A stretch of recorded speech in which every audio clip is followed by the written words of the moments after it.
All right, I'm on hole number 6 of the Easter Open tournament and Monday's qualifying round. And I will tell you that the best way to probably get a hole, the best way to get a hole in one on here is going to be to use this island. There's several things I don't like about this island. The first thing I don't like about the island is I'm putting this sand, this rough, this water, this sand, this rough. I'm putting all of this stuff into play.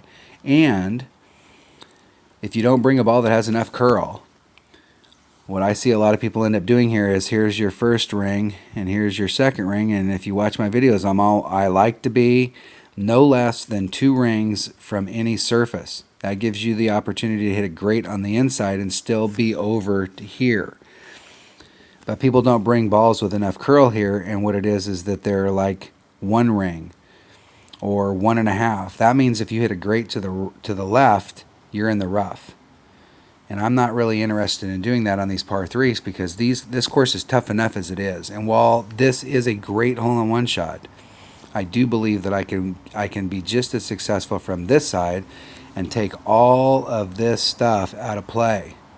So I'm going to shoot from over here, but I will tell you that I do think that you probably have a better shot at a hole-in-one from over here, but you also have a much better shot of getting in trouble. And if any of you have ever shot a par on a par 3 in a tournament, it makes you sick to your stomach. So let's go into Golf Clash Notebook.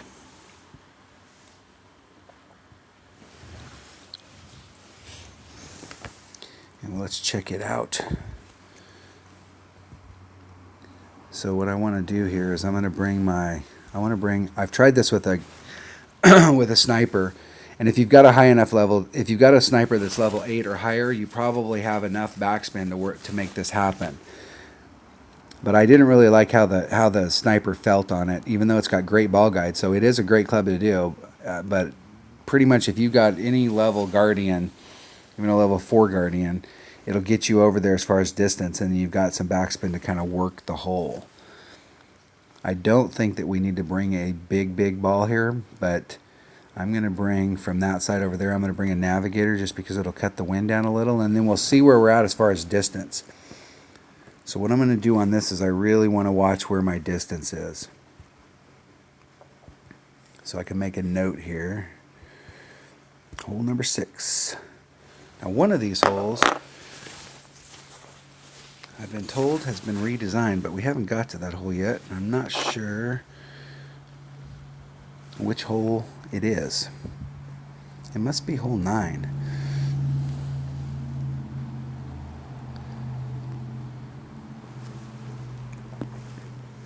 Okay, so we've got our Guardian.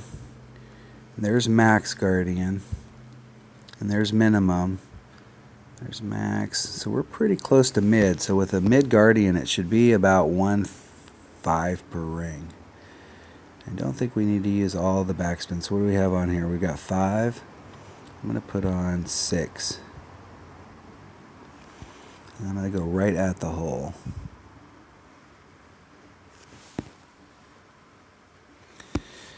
And I'm going to do a 1.5 adjustment, which is a mid adjustment. So that would be 2 rings and a titch. Just try and hit it perfect.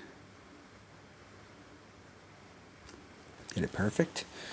Well, I'll actually get to learn something from this hole.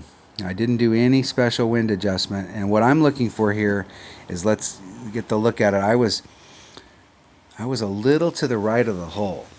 So the distance there is not as concerning to me as, and that's because we had headwind, so I should have moved a little closer to the hole. And where I was at, I was a little offline from it, and we were definitely straight at it. So this may be a have to add on 10% hole. I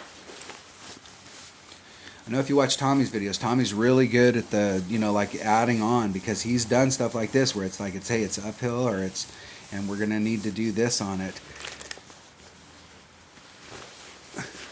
But I like to find that stuff out for myself because it's part of the dialing in the hole process for me, where I will make adjustments and then I will see how that adjustment works and then I will keep dialing it in. So I like to come to these holes and not make any special adjustments or any different adjustments, and just hit the hole and see what the deal is. That's why it's so important to hit perfect, because you can really learn something when you hit perfect. Whereas if you're just hitting, if you hit it great, it's hard to judge.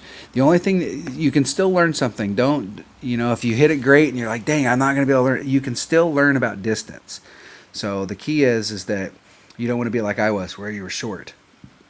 So with that headwind, I should have gotten a little bit closer to the hole, or I could take off a little bit of backspin. So I had 6 backspin on there, so I could put on 5. So I'm going to make a note here, and I'm going to put on 5 backspin.